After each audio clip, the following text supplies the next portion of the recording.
Canada has been trying to replace its fleet of Sea King helicopters for almost 25 years.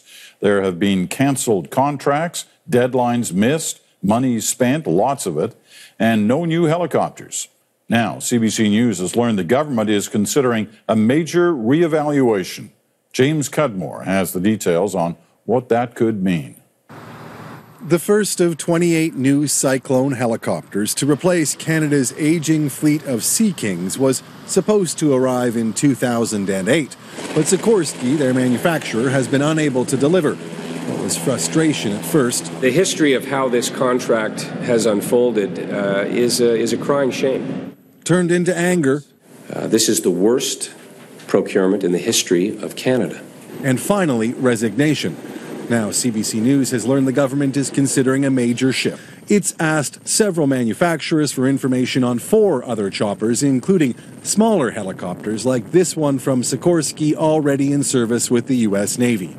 A smaller helicopter could work for anti-submarine warfare or for transport or search and rescue, but it could never do all those things at the same time like the Cyclone would or a Sea King already does. That's what's astonishing. We're going to rethink the whole idea of the whole notion of what we need helicopters for. Yeah. Some genius is going to come up with a strategic plan to suit that, and then we're going to start all over again.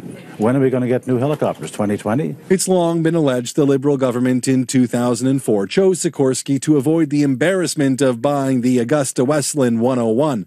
That's the helicopter the Conservative government of Brian Mulroney ordered and that Jean Chrétien scrapped. I'll take my pen and I will write zero helicopter. Chrétien, that will be it. CBC News has obtained a review of the government's 2004 evaluation of Sikorsky's Cyclone. It points to several technical problems that Sikorsky's competitors say should have at least raised red flags, if not seen the Cyclone disqualified altogether. I really couldn't care less about the politics. Alan Williams was in charge of military procurement when the government decided to buy the Cyclone. All I know is that we had a great bunch of engineers sitting there, looking at this, going over all the documents clearly, feeling that it was doable. Now, it turns out that it wasn't. And it may yet be doable given more time and perhaps more money, but after 5 years of waiting and with more than $1 billion spent, the government might be ready to move on. James Cudmore, CBC News, Ottawa.